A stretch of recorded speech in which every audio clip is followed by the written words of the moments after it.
Bonjour. Fais-tu partie de ces élèves qui détestent quand il y a plein de signes moins dans un calcul de fraction? Alors cette vidéo est pour toi. Tout d'abord, voyons ce qui se passe quand il y a un seul signe moins dans une fraction. Eh bien le signe moins, il peut être placé comme ici, devant. Mais dans ce cas-là, on peut tout à fait décider de le placer en haut ou même en bas.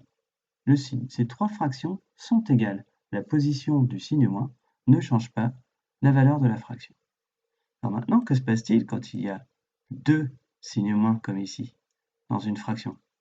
Eh bien là, on applique la règle des signes, qui est valable pour la multiplication et pour la division. Ici, on divise un nombre négatif par un nombre négatif, les deux nombres sont de même signe, donc le résultat est positif, tout simplement. Les signes moins s'enlèvent par paire. Alors, qu'est-ce qui se passe quand il y a 3 signes moins, comme dans cette horrible fraction? Eh bien là, c'est très simple. On applique la règle qu'on vient de voir juste au-dessus. Moins 2 sur moins 3 est égal à 2 sur 3.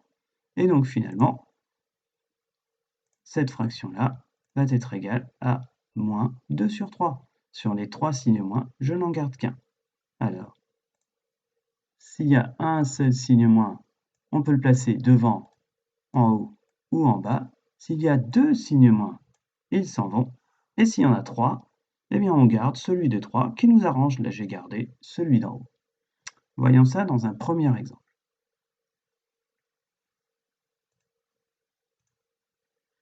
Donc ici, un calcul comme tu les détestes avec plein de signes moins.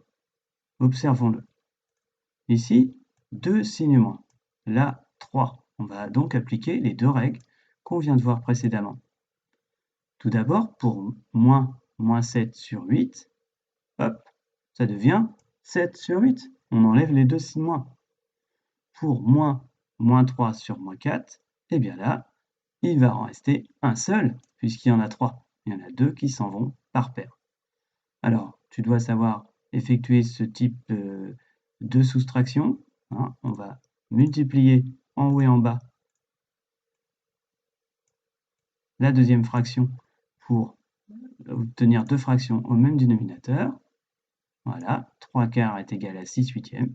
Et finalement, on obtient 7 moins 6 huitièmes, c'est-à-dire 1 huitième. Voyons un deuxième exemple. Alors là, il y a aussi des signes moins qui nous dérangent. J'en ai enlevé parce qu'on a vu qu'on pouvait les enlever par paire. Donc il n'en reste plus qu'un par fraction. Alors, je vais réorganiser mes signes moins. Le premier, je décide de le mettre en haut. Et le deuxième aussi. Là, le calcul est un petit peu plus facile à lire. Alors là encore, on a deux fractions qui ne sont pas sur le même dénominateur. Donc, je vais multiplier la première en haut par 2 et en bas également par 2. J'obtiens moins 4 sixièmes pour la première fraction, moins 5 sixièmes, ça c'est la valeur de la deuxième fraction qui n'a pas changé. Je fais moins 4 plus moins 5 et j'obtiens moins 9 sixièmes. Là, je choisis de ne pas simplifier ces fractions, mais on pourrait tout à fait le faire. Alors, si tu as bien compris toutes mes explications, tu devrais être capable de faire ce calcul-là. Dans ce cas-là, je te propose de le recopier sur un brouillon, d'arrêter cette vidéo et de la reprendre quand tu auras fini pour vérifier que tu as bon. À toi de jouer! Voici la correction du calcul. Alors, là, on a dans moins 5 sur moins 10, on a deux signes moins, donc on peut les enlever, et il y en a une paire. Dans 2 sur moins 5, je choisis de mettre le signe moins en haut. J'ai le droit de le mettre où je veux. Et j'obtiens cette addition-là.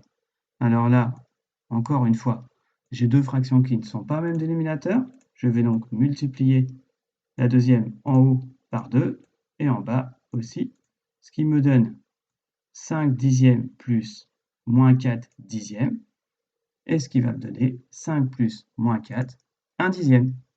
Voilà, j'espère que cette vidéo t'aura aidé à savoir te débrouiller avec des signes moins. Je te conseille de t'entraîner encore un petit peu. Donc, bon courage!